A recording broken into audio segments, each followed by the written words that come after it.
힘있는 찬양 감사합니다. 하나님께서 주시는 귀한 사명의 시간들, 그 자리는 숫자에 있지 않습니다. 숫자는 하나님께서 우리가 열심으로 헌신하며 한 자리 한 자리 감당해 나아가면 채워주실 때 채워주시고 세워주실 때 세워주신다는 것을 확신하면서 나아갈 수 있게 되기를 바랍니다.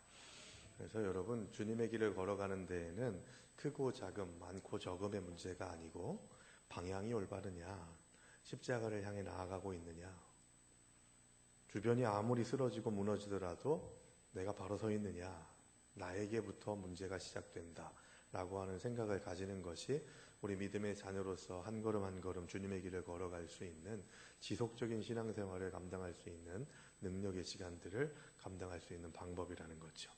그런 점에서 저는 오늘 이 시간 디모데 회가 하나님의 사명을 감당하는 데 있어서 참 귀한 사명들을 감당하고 계신데, 알게 모르게 헌신하시는 우리 디모데 회원들의 삶의 모습들을 여러분들이 아실 것입니다.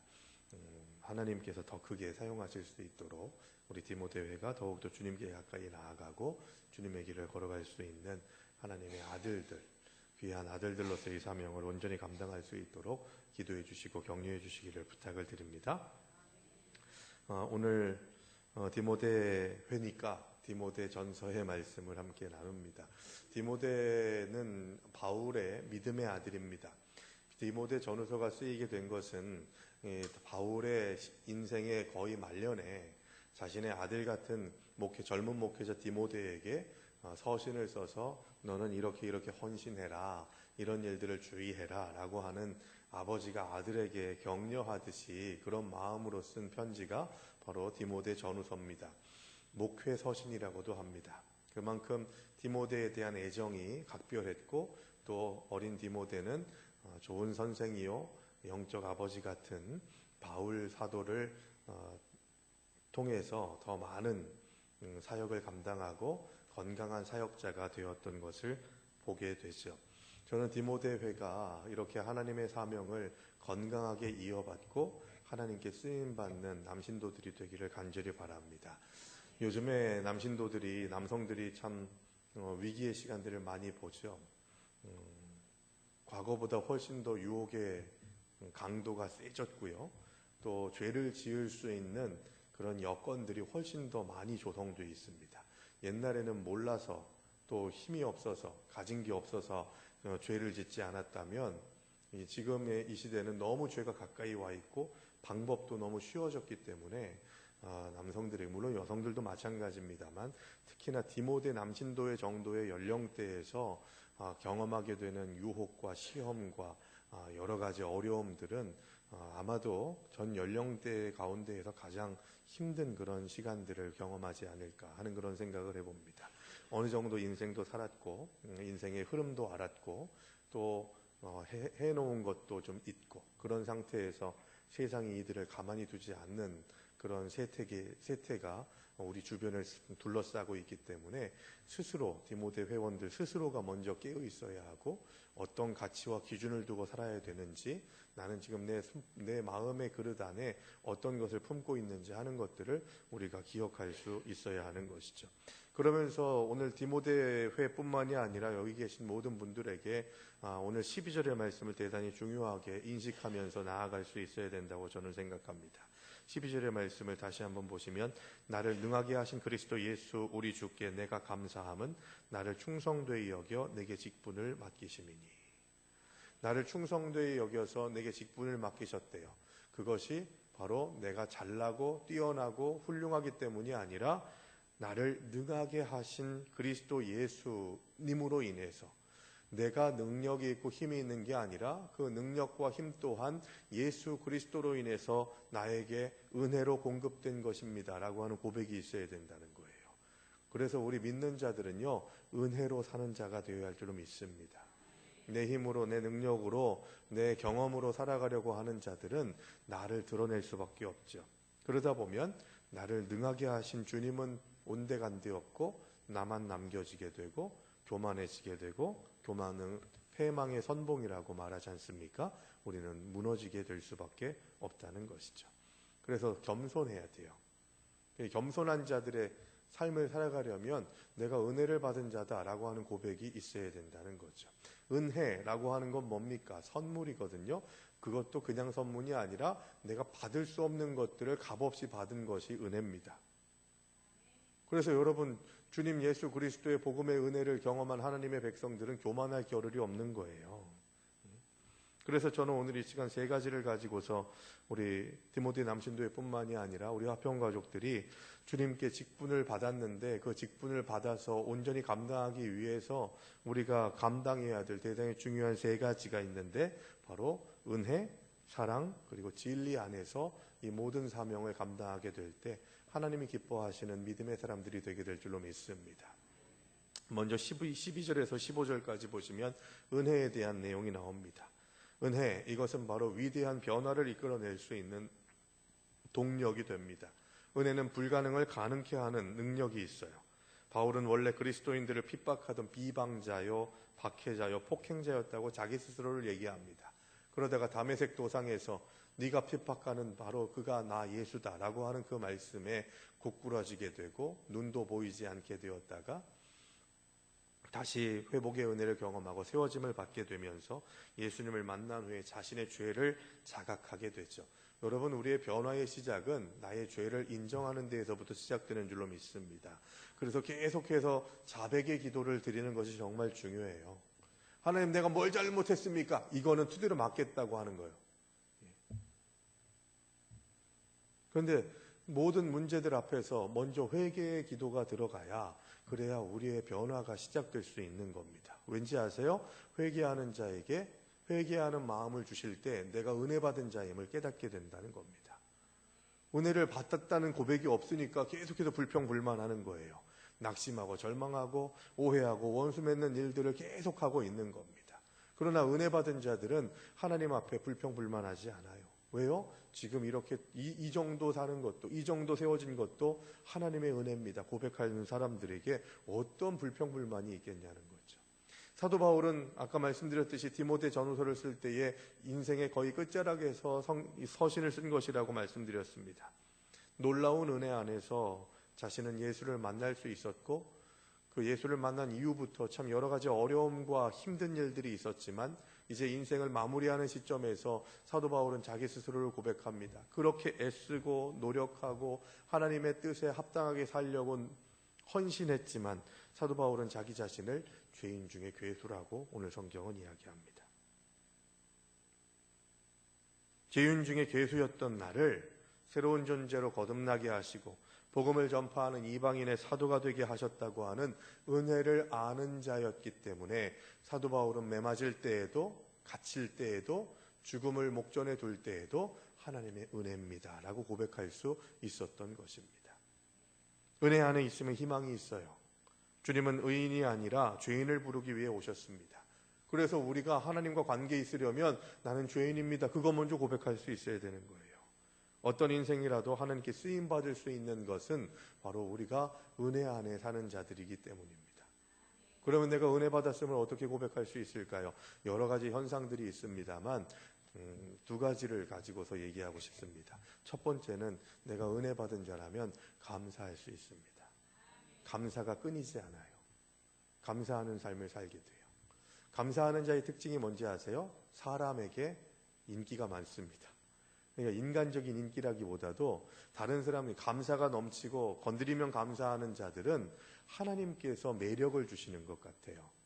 그래서 사람들에게 위로가 되고 힘이 되고 격려가 되는 그런 일들이 감사하는 자들에게 나타나더라는 것이죠. 혹시 내 주변에 사람이 좀 없어지고 있던 사람들도 떠나가고 한다면 혹시 내가 감사하지 않기 때문은 아닌가 생각하시기 바랍니다.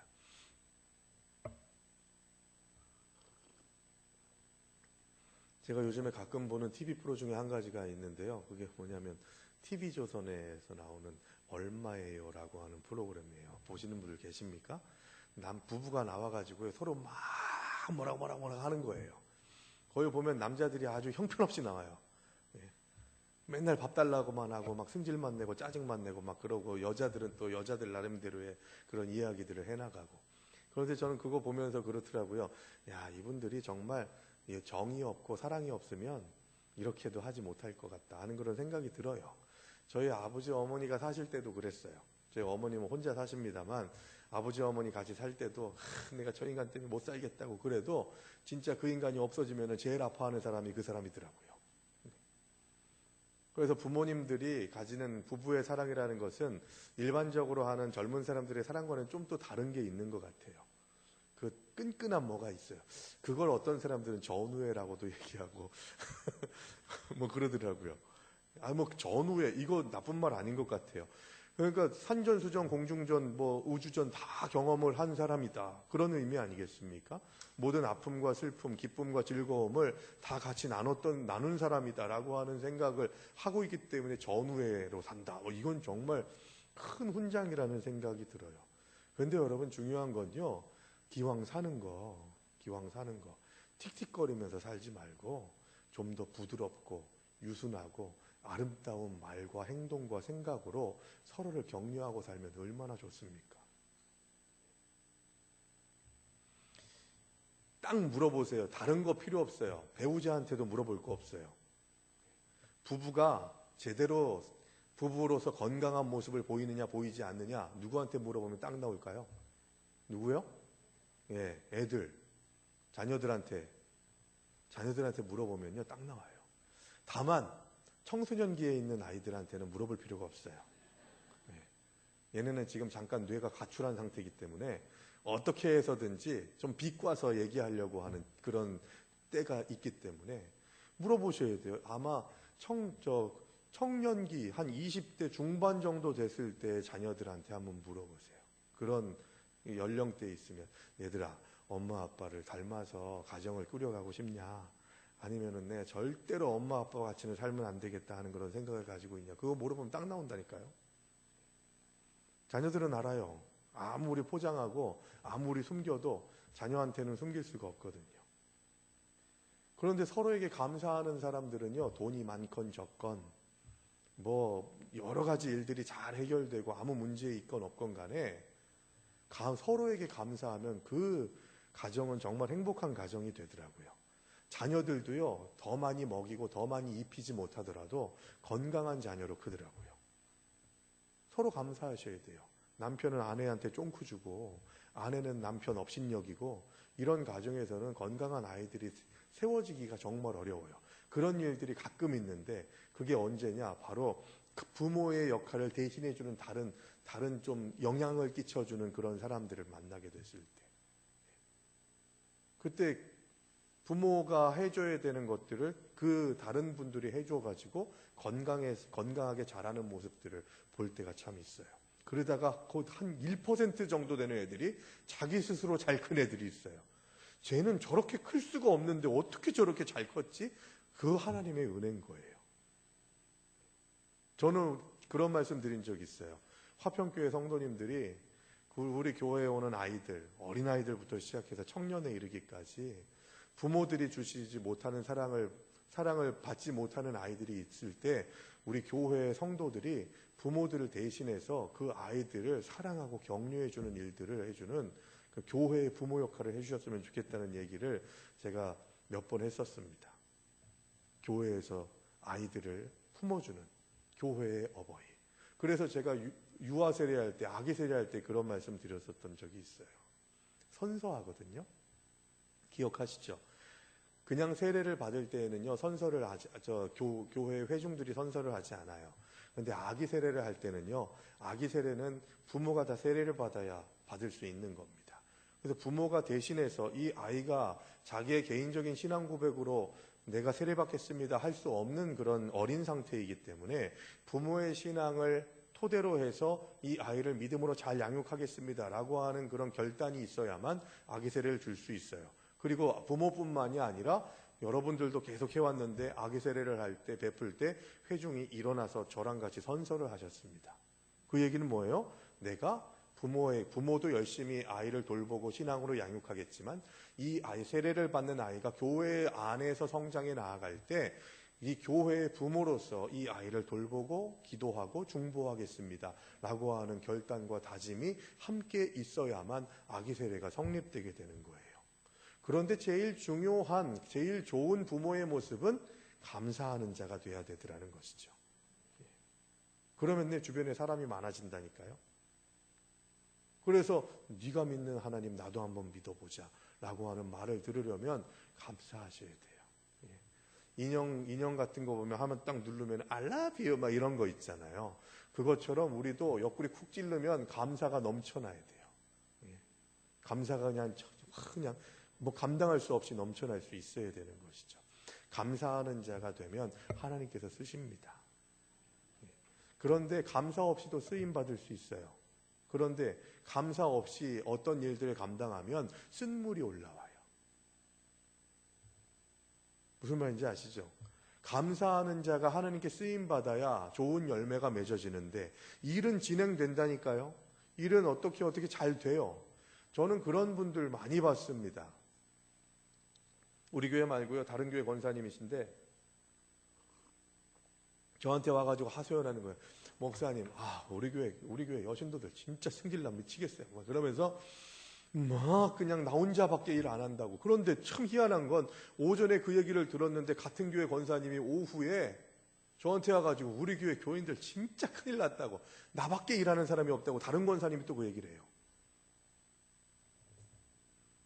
왜 여러분 같이 동역하는 사람들을 보지 못하죠? 다 널브러졌어도 다 힘들고 어려운 시간들, 힘들지만 어렵지만 내가 쓰임받을 수 있게 하심 감사합니다. 이러면 사람들이 점점 더 세워져요. 그런데 나는 하는데 넌 왜 안 해? 라고 하는 말을 하게 되면 점점 더 흩어지게 돼 있다는 거예요. 교회를 보면요, 교회에서는 내가 할 몫을 제대로 감당하시는 분들이 많이 계세요. 그런데 희한한 거는 내가 왔을 때, 내가 일할 때 같이 안 한다고 저 사람 왜 안 해? 라고 하는 건 참 어리석은 생각이거든요. 내가 기도할 때 너 왜 기도 안 해? 라고 하는 것도 마찬가지예요. 그러면 저 사람이 딴 때 와가지고 기도하고 헌신하게 될 때는 나는 뭐합니까? 내가 할 때 같이 안 한다고 해가지고 승질내는 거는 그건 성숙하지 않은 모습인 거죠. 내가 할 때 같이 하면 그거 은혜 되는 거고 감사한 것이고, 내가 할 때, 내가 하지 않을 때 누군가가 다른 그 역할들을 감당하는 것 또한 감사한 것이고. 그래서 감사하는 자는 하나님께 쓰임 받아요. 감사할 때 하나님의 복이 임하고요, 감사할 때 하나님께 쓰임 받음으로 인해서 좋은 열매들을 맺게 되더라는 거예요. 악한 열매 맺는 일에 쓰임 받는 자가 되지 말고 하나님이 기뻐하시는 일에 쓰임 받는 자가 되시기 바랍니다. 그러려면 은혜 받은 자로서 항상 감사하는 자가 되어야 한다는 것이죠. 그런데 감사할 만할 때 감사하는 게 아니라 어떤 모든 일이 돼야 범사에 감사하라고 얘기하잖아요. 범사에 감사하라. 감사에는 끝이 없는 거예요. 계속해서 감사하라는 거예요. 감사하는 자가 될 때 하나님께서 모든 역사하심에 기름 부어줄 줄로 믿습니다. 성령의 은혜를 체험하게 하실 줄로 믿습니다. 두 번째, 16절 17절의 말씀에 나오는 것처럼 사랑의 백성이 돼야 돼요. 은혜 받은 자라면 이제는 사랑을 베푸는 자가 돼야 된다는 거죠. 위대한 역사의 시작은 사랑에서 시작됩니다. 구원은 이해할 수 없는 하나님의 사랑에 기인합니다. 왜요? 왜 이해할 수 없을까요? 우리가 어떻게 하나님의 사랑을 받을 수 있는 자예요? 하나님의 기준으로 봤을 때는 다 두드려 맞아야 될 사람들인데, 징계받아야 될 사람들인데, 진노의 자식들인데, 그런데 그 사랑을, 우리를 사랑하셔서 독생자 예수 그리스도를 이 땅에 보내주시고 우리를 그 핏값으로 구원해 주셨어요. 믿으시죠? 예. 그 사랑이 토대가 되어서 하나님께서 우리를 사랑의 역사에 동참하게 하신다니까요. 그걸 지금 우리가 해야 되는 거예요. 그러니까 내가 걸어가는 발걸음마다 사랑이 넘치는 그런 발걸음이 돼야 되는 거죠.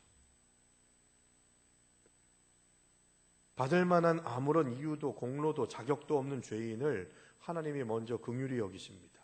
바울은 훌륭하고 괜찮은 사람이어서 부르심을 받은 게 아니에요. 물론 인간적으로 훌륭한 그런 시간들을 보냈죠. 유력한 사람이었죠. 그런데 바울 스스로가 뭐라고 합니까? 그렇게 날구겼던 세상적인 스펙을 쌓아나갔던 모든 것들을 내가 배설물로 여기노라.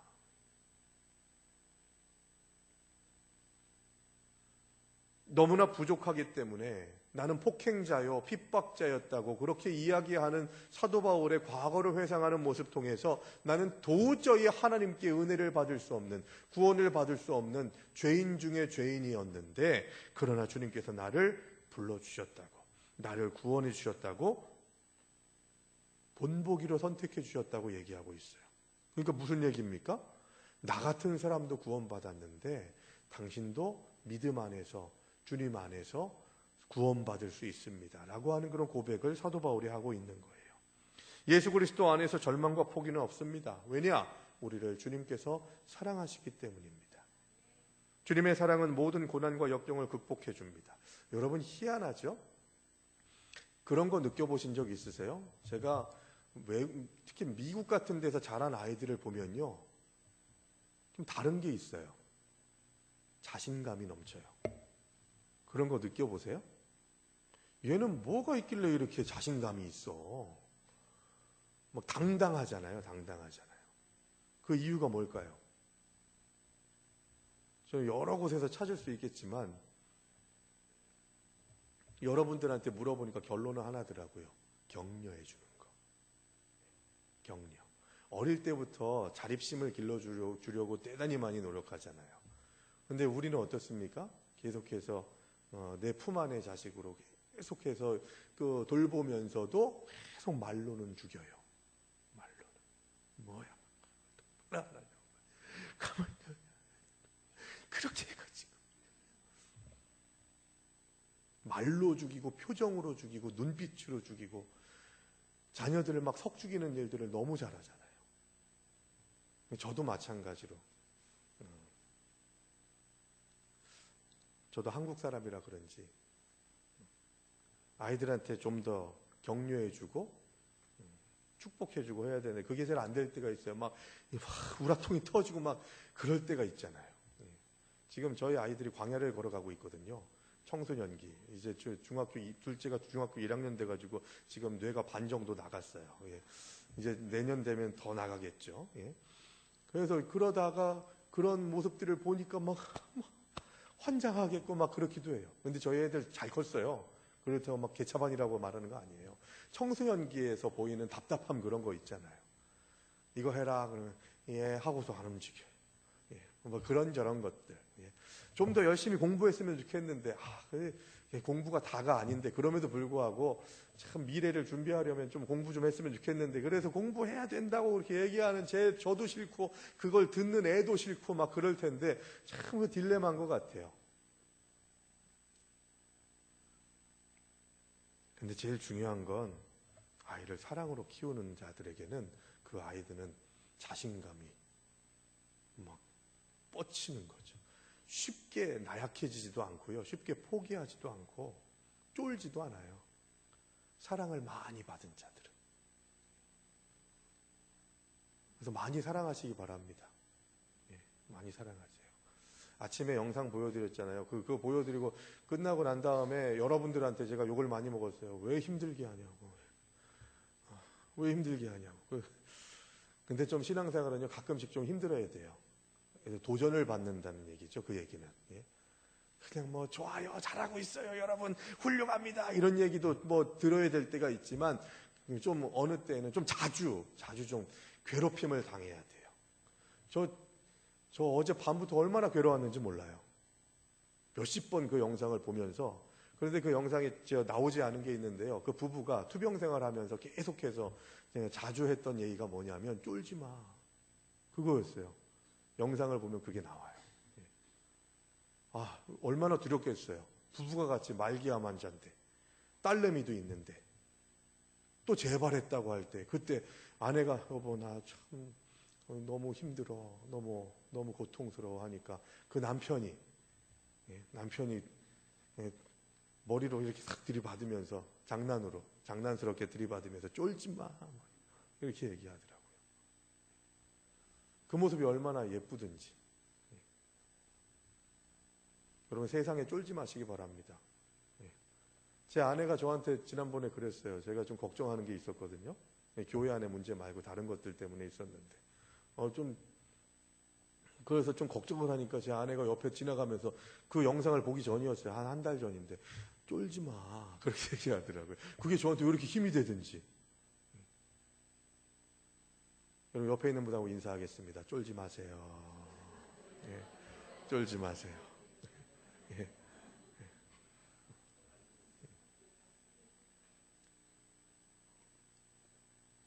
제 아내가 쫄지 마 그렇게 얘기하는데 그게 저한테 이렇게 들리더라고요. 네가 쫄면 나는 어쩌냐. 그런 생각으로 얘기를 했던 것 같아요. 당신 쪼는 거 나 보고 싶지 않아요. 그래서 정신을 더 차릴 수 있는 그런 시간들이 이 두 부부에게도 있었던 게 아닌가 생각을 해봅니다. 하나님한테만 쪼세요. 그 어떤 것 앞에서도 당당하시기 바랍니다. 왜요? 주님께서 우리를 사랑하시기 때문에 그래요. 사랑을 많이 받아서 어느 정도 받았어요? 죽기까지 사랑하셨어요. 저와 여러분을. 그 큰 사랑을 받았으니까 쫄지 마세요. 하나님께서 주시는 귀한 은혜가 어디에서 오냐? 나는 사랑받는 사람이다. 당신은 사랑받기 위해 태어났대요. 세상 사람들은 얘기합니다. 야, 네 사랑할 만해야 사랑해주지. 그 마귀가 주는 생각이에요. 나는 뭐 얼마나 사랑받을 만하다고요.